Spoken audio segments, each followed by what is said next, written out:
President Joe Biden has warned Russia that there would be clear and severe consequences if Russia were to use chemical weapons in Ukraine.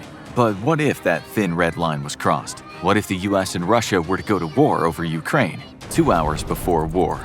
Somewhere in western Ukraine, a Ukrainian base hosting several dozen American trainers comes under attack from Russian missiles. This is where America had been training Ukraine's conventional and special forces for the last 8 years, and where US trainers now work hand in hand with their Ukrainian counterparts to get 100,000 Ukrainian reservists ready to fight in the east. The attack is symbolic more than anything, Russia flexing its muscles and warning the US to back off from the war in Ukraine. However, a lucky missile strike happens to hit the American barracks. 15 American soldiers die from the Russian attack, 1 hour and 45 minutes before the war. The casualties are quickly confirmed and relayed back to Washington, D.C. via the U.S. military's advanced extremely high-frequency satellite network. The constellation of 6 satellites sits in geostationary orbit and relay data via jam-resistant communication links for the US, Canadian, Australian, Netherlands, and British militaries. News of the casualties are on the president's desk just 2 minutes after the attack occurs. President Biden immediately calls for an emergency session of Congress, 15 minutes before war. The deaths of U.S. service members is unacceptable to the American people. Russia has been warned that any attack against American supply convoys or personnel would be an attack on America itself. With a few dissenting votes, the American Congress approves a formal declaration of war against Russia, with the stated intent of neutralizing Russian forces inside Ukraine and preventing them from re-entering the country. 5 minutes before war.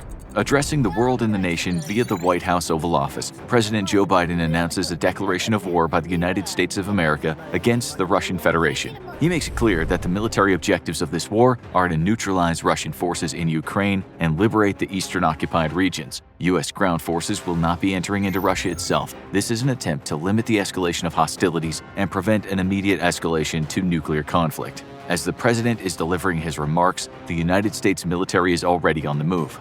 War, Hour 1. From the decks of U.S. ships across the world's oceans, SM-3 missiles modified to carry out anti-satellite attacks fire into the sky. Their targets are Russian military and civilian satellites that help provide communications and GPS navigation to Russian military units. American F-15s aid in the attack, launching their own anti-satellite missiles from high altitude. The attacks are limited and focused. Destroying a satellite in orbit causes a massive debris cloud that can damage or even destroy friendly satellites. Russia, which also has been preparing for the possibility of war with the US ever since the start of the invasion in Ukraine, responds with its own attacks against American satellites. However, Russian weapons are greatly limited in number. Only 2 of the American advanced extremely high-frequency satellites are neutralized in this way. By comparison, Russian GPS is rendered completely ineffective due to kinetic strikes and electronic attacks against the Russian space network. American ships and cruise missile-laden submarines in both the Pacific Ocean and Baltic Sea launched several additional salvos, this time targeting Russian ground and naval infrastructure. Within minutes of President Biden's declaration of war, hundreds of American missiles are streaking toward targets in St. Petersburg, Kaliningrad, and the Pacific naval bases of Kamchatsky, Magadan, Petropavlovsk, and Sovetskaya Gavan. An American submarine, having secretly transited into the Black Sea weeks ago, launches its own attacks against Russian naval facilities in Sevastopol and occupied Crimea. Russian air defense units detect the incoming barrage of missiles and begin to go to work.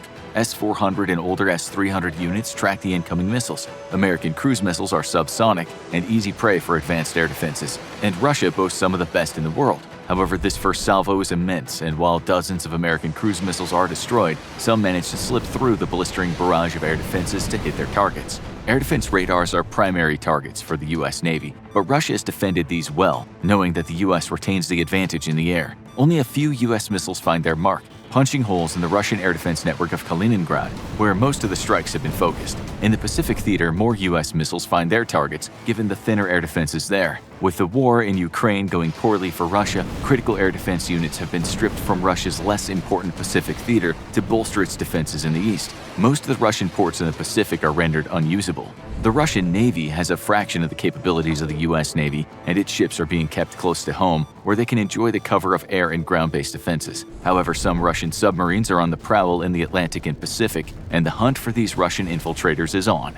By the end of the first hour of the war, U.S. troops in European bases are being recalled from leave for mobilization. NATO holds a hasty assembly, but most of the member nations do not wish to invoke Article 5. This was, after all, prompted by a strike on a Ukrainian facility that happened to hold American trainers. Only Poland agrees to join the American war effort, mostly out of necessity. Poland borders Kaliningrad and Belarus both, and will be pushed into the crosshairs of the Russian military anyway, as it's the only place the US can stage a push into Ukraine. Hour 3. A barrage of Russian missiles is detected incoming at high speed by long-range airborne and ground-based air defense radars in Poland. The targets are Polish air bases where U.S. Air Force troops and aircraft are stationed. Missiles inbound from Kaliningrad are more difficult to defend against, given the faster flight time have managed to evade U.S. and Polish air defenses in the region. The U.S. has positioned Patriot batteries in Poland since the start of the war in Ukraine, but these have been tasked with protecting the Polish Aegis Ashore facility that even now is nearing completion after years of delays and construction challenges. Poland is one of NATO's most important states given its proximity to Russia and the Russian enclave in Kaliningrad. This means that the powerful Aegis Ashore facility will one day be the cornerstone of one of the most robust missile and air defense networks in the world. But that day is not today, and the facility is still not operational. Russia pummels the construction site with long-range missiles, but missile defenses manage to stem the bulk of the tide. A few slip through, causing some moderate damage that will ensure the facility will not be completed before the end of the war. Polish air bases also take a pummeling, but the ferocity of the strike is not as great as it was feared to be.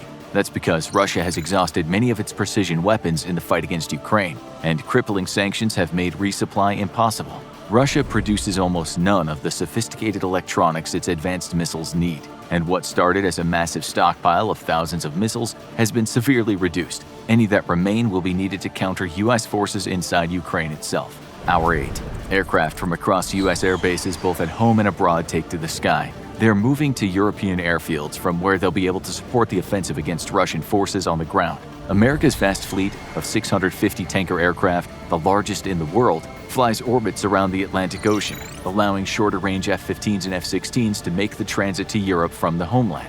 Hour 36. U.S. mobilization is ramping up, and troops are preparing to move equipment and personnel into transport ships for the journey across the Atlantic.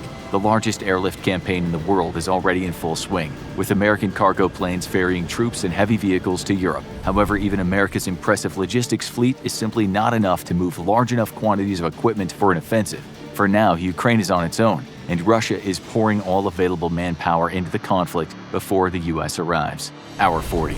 Russia does not wish to antagonize other NATO members, thus expected incursions into the Baltics never materialize. Neither do long-range strikes against America's most important bases in Germany. Instead, Russia scrambles to put together a massive offensive in the east of Ukraine. Its strategy is simple. If it can overwhelm Ukrainian defenses, then it can deny the U.S. the very country it's trying to push Russia out of. But the Ukrainian defenders are resilient as ever, even as Russia mobilizes its reserve battalion tactical groups for battle.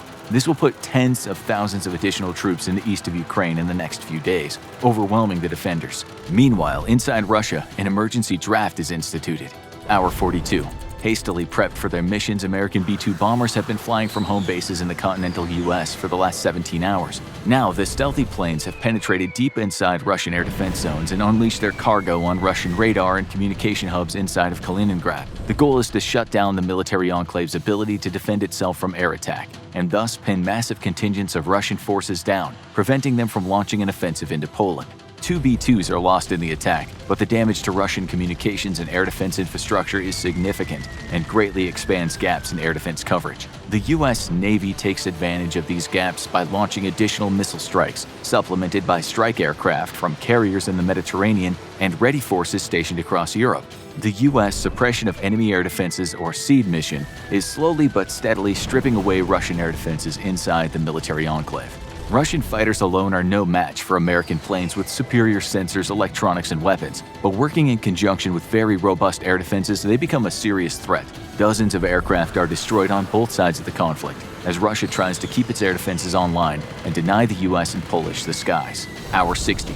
A Russian attack submarine scores a devastating blow on an American destroyer operating inside the Baltic Sea. This is one of Russia's most modern subs, and while not as capable as American counterparts, still a significant threat to the U.S. Navy in turbulent waters of the Baltic Sea. The submarine is pursued relentlessly by surface vessels working in conjunction with the airborne ASW aircraft, but manages to slink away, using a heavy storm as cover. Hundreds of American sailors die in the attack, and a multi-billion-dollar ship sinks beneath the waves. The Russian surface navy has yet to show itself in battle, sticking close to shore where it's too dangerous for U.S. forces to target them. Day 4. A flood of cyber attacks rocks both Russia and the U.S., with both sides unleashing the full force of their cyber warfare capabilities against the other. The damage to civilian infrastructure on both sides is intense, but the U.S. proves more robust, and within 48 hours American markets are operating as normal again.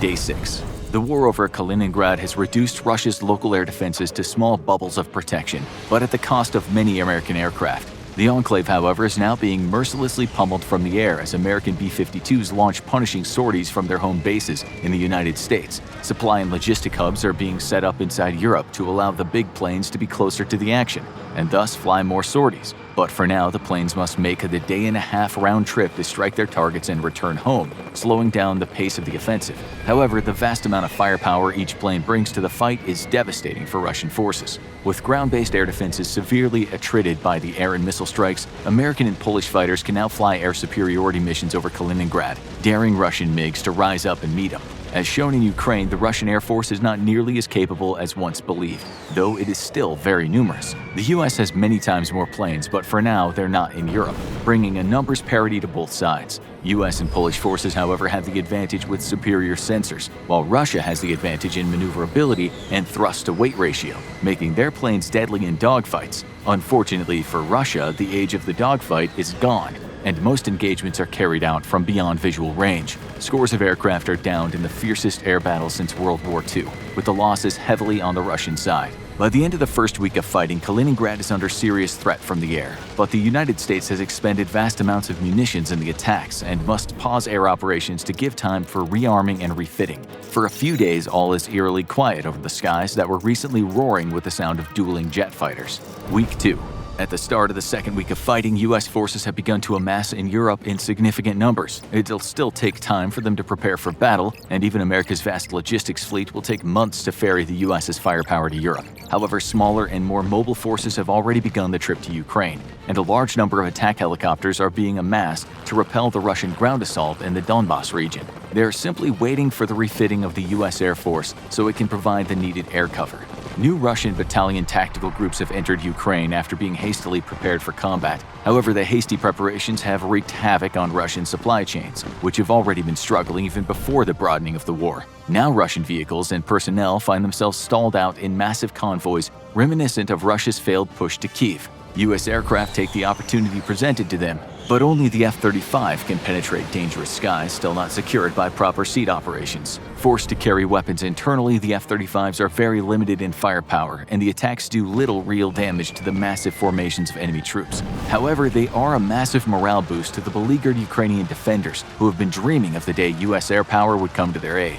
As the second week of fighting comes to a close, the Russian offensive in the east once more bogs down. This time, though, because of Russia's crippling lack of logistics, Ukrainian defenders take the opportunity to pull back and create some breathing room, resupplying and redeploying to new defensive positions. Russia attempts to use air power to pummel the Ukrainian front lines, but very quickly discovers this to be a mistake. Lurking over the skies of Ukraine are a number of American F-22 Raptors. Deploying under the Rapid Raptor program, the premier air supremacy fighter in the world was some of the first American aircraft to arrive on scenes. While Russia can threaten Ukrainian airspace with air defenses based on its own soil, the Raptors are too far away from these defenses for detection. Russian aircraft experience significant losses before the air offensive is abruptly terminated. Week 4. The 1st American Armored Brigade combat team has crossed the border into Ukraine. A second quickly follows. An expected offensive by the U.S. and Poland into Kaliningrad never materializes, as the U.S. doesn't wish to provoke Russia into using nuclear weapons by physically invading its territory. Instead, Russian troops inside the military enclave are suppressed by ongoing air campaigns against them. America has achieved not air supremacy but air dominance in the region. For the first time in history, Russian and American armor clash in combat. Both sides have prepared for this conflict for decades, but after the end of the Cold War, corruption and a weak economy has hollowed out Russia's once formidable capabilities. The first assault comes in the dead of night. U.S. forces down to the individual soldier are all equipped with night vision. Russian forces, on the other hand, only have night vision and thermals on their heavy vehicles, with a smattering of night vision devices across their infantry. America owns the night, and the ferocity of the offensive rocks the Russian forces to their core. Russian battalion tactical groups are massive beasts with a very heavy top-down command structure. U.S. forces, however, enjoy a great degree of autonomy and are encouraged to seize the initiative. While the Russian BTG is superior in numbers, the U.S. attacks using smaller, much more maneuverable forces. The confusion of fighting in the dark with few night vision capabilities only makes the situation worse for the Russian defenders. Russian T-90s, T-80s, and T-72s have struggled against Ukrainian tanks. Against modern M1A2C Abrams equipped with the latest upgrade packages fighting in the dead of night, they're decimated. Guided to their targets by superior sensors and fire control computers, Abrams' silver bullets bore through thick Russian armor, the edges burning away, creating a self-sharpening penetrator that leads to an extremely emotional event for the Russian crew. Russian tanks fire back with cannon-fired anti-tank missiles, but America has sent the very tip of its spear into this first fight. While not every American Abrams has been equipped with the trophy countermeasure system, the tanks leading the charge into Russian lines have been, and the Israeli-developed countermeasures prove an able defense against the few Russian tanks to survive initial contact. The problem for Russian armor is that American tanks are engaging them from greater distances than they're capable of, thanks to the superior fire computers and sights the Abrams are equipped with. While in Ukraine, Russia has failed to use its infantry to screen its armored forces against anti-tank kill teams, the U.S. makes no such mistake, and the offensive is partnered with mechanized infantry forces who quickly engage and neutralize pockets of resistance left behind in the wake of the overwhelming armored assault. Once more, U.S. forces' abilities to see in the dark gives them an insurmountable advantage over the far less technologically sophisticated opponents. Close air support aircraft work in conjunction with the ground assault to pummel Russian positions. Vaunted A-10 Warthogs unleash hell from their massive GAU-8 Avenger 30mm cannons, while F-15s and F-35s provide air cover against a potential incursion by Russian MiGs. Standoff attack munitions have devastated many of Russia's long-range air defenses located in theater, and SEAD operations have greatly attrited many of the air defenses just over the Russian border that could threaten Allied aircraft inside Ukraine. The campaign has come at a steep cost for the U.S. Air Force and Navy, but the benefits are worth the price, as American close air support aircraft mercilessly pummel Russian positions. Short-range air defenses are much more difficult to target and destroy, and a number of American Apaches fall prey to these and man-portable shoulder-fired air defense weapons. The tough A-10s prove far more difficult to bring down, however, constructed to survive exactly this type of large-scale combat during the Cold War. Overall, though, Russian air defenses managed to score only minor losses on the U.S. air fleet before they themselves are destroyed. While Russia has completely failed to conduct combined arms operations, the U.S. teaches Russia's underfunded and poorly trained forces a masterclass in modern combined arms warfare. Week 5. Additional American Armored Brigade combat teams make the transition to Ukraine. U.S. forces relieve Ukrainian forces along the front of Russia, giving the exhausted defenders a chance to rest and recuperate. The main thrust of the American advance is toward Kherson, with the U.S. forces currently engaged in urban fighting against Russian forces for the liberation of the city. American infantry is well versed in urban combat thanks to 2 decades of fighting in Iraq and Afghanistan, but the terrain favors the defenders. U.S. casualties are significant, but with air superiority and superior training, U.S. forces are pushing the Russians out of Kherson. The local civilian populations that remain in the besieged city welcomes the Americans as liberators and aids them in the struggle against Russian forces, only complicating matters for the Russians. Outside of Kherson, the U.S. Special Operations Forces conduct daily nighttime raids against Russian logistics networks, crippling resupply operations into Kherson.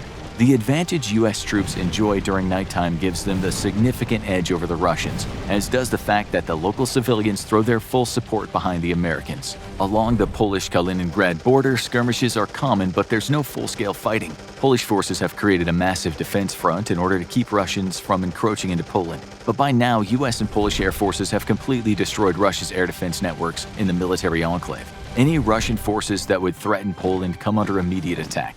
Losses have been steep for both nations' air forces, but Russia's losses have been steeper. Not only are Polish and American aircraft far more modern, but Russia's legacy of internal corruption and poor maintenance haunts it as it tries to fend off constant air attacks. Sortie rates for Russian aircraft plummet almost immediately and never recover enough to create a viable defense. To make matters worse, the shortage of critical electronic components has also crippled Russian air defenses. Already during hostilities with Ukraine, the Russian military was running out of air defense missiles, but now all of its stockpiles for use in case of war with NATO have been nearly exhausted, and there's no domestic replenishment available. Within another week or two, the Russians will be reduced to Cold War-era anti-aircraft cannons, which are completely ineffective against high-altitude targets, though still pose a threat to low-flying aircraft. At the end of the first month of fighting, the Russian military is in dire straits. It's already exhausted by 2 months of fighting in Ukraine. The majority of U.S. ground combat power is not yet in theater, but well on its way, and what elements are already operating inside of Ukraine are putting incredible pressure on demoralized and exhausted Russian troops. U.S. losses are light, Russian casualties are steep, and many of its gains in Ukraine are being reversed. The U.S. has yet to initiate a large campaign against Russian forces, waiting until the bulk of its fighting units are inside the country before launching a massive blitz across the 800-mile front in the east of the nation. For now, the Americans are reinforcing Ukraine's exhausted defenders and relieving them for much-needed reconstitution and resupply. Only in Kherson have the Americans launched a true offensive with the goal of opening a corridor to Crimea. Week 6. Ukrainian forces and their American allies end the Russian occupation of Kherson. The city is the only place U.S. forces have sustained significant casualties. All along the wide-open plains of eastern Ukraine, American forces have remained in defensive postures, repelling initial attempts by the Russians to push them back. Now the front settles into a strategic stalemate as the U.S. waits for the arrival of the bulk of its firepower. In the air, however, the war continues. U.S. forces work day and night to attrit Russian air defenses. The use of drones, standoff attack munitions, and F-35s help curb what would otherwise be very high casualties, as does the fact that Russia is rapidly running out of air defense missiles. Turkey allows the passage of U.S. Navy ships into the Black Sea, leading to a brief but intense confrontation between the Russian and American navies. The Russians managed to sink 2 American destroyers in exchange for nearly their entire Black Sea fleet, which is forced to remain in port or operate under the threat of being sunk. Those ships are soon destroyed at their moorings by the American stealth aircraft. U.S. Marines arrive in Odessa to bring preparations for an amphibious assault into Crimea. Week 9. In one of the fastest mobilization efforts in history, the United States has surged vast amounts of combat firepower to Ukraine over the course of 2 months. The battle for Ukraine is ready to begin in earnest. Week 10. Russian forces have had their supply lines continuously disrupted by U.S. air and special forces operations. Ammunition is low across the front, as is food, medicine, and morale. Russia has entered this war with an insufficiently large enough logistics fleet, and now after the destruction of hundreds of its trucks, its logistic networks are close to complete collapse. Russian forces have been forced to pull back dozens of miles across the front, but not due to military action, because supply lines are needed to be shortened in order to keep units resupplied with a diminished transport fleet. 20,000 additional Russian forces have surged into the nation, the vast majority of them conscripts. These soldiers are poorly equipped and suffer from extremely low morale. The front has been quiet for 2 weeks, but all of that is about to change. In a blistering nighttime attack, U.S. forces surge forward across the wide front in eastern Ukraine. The use of nighttime operations throws the Russians into disarray as they still lack night fighting capabilities in any significant number. Only in the cities is the offensive slowed, as the fighting becomes a block-by-block slog that favors the Russian occupiers. A thrust into Crimea splits Russian forces into 2, as simultaneously U.S. and Ukrainian Marines launch an amphibious assault outside of Sevastopol. The operation is a costly one. Russian resistance is stiffer here after 8 years of occupying Crimea. However, the rapid advance of American armor into Crimea cuts off Sevastopol from the rest of Russia. Rather than attempting to take the city by force, U.S. and Ukrainian forces surround it and seal it off from resupply, allowing civilians to flee through humanitarian corridors while keeping Russian forces pinned down. Cut off from outside supply, they will eventually either starve to death or be forced to surrender. With U.S. forces inside of Mariupol by the end of the week and 100,000 Ukrainian troops trained and equipped in the last 2 months, Russia faces a choice: admit defeat in Ukraine and retreat to its own borders, continue in a senseless defense of occupied territories that is doomed to failure at great cost to its own troops, or widen the conflict through the use of nuclear weapons. In what's become a modern desert storm, U.S. forces and their Polish allies working in conjunction with Ukraine's defenders have rolled back most of Russia's gains in a matter of weeks. The deciding factors are superior morale, training, equipment, and the fact that Russia has been unable to properly resupply its forces for weeks.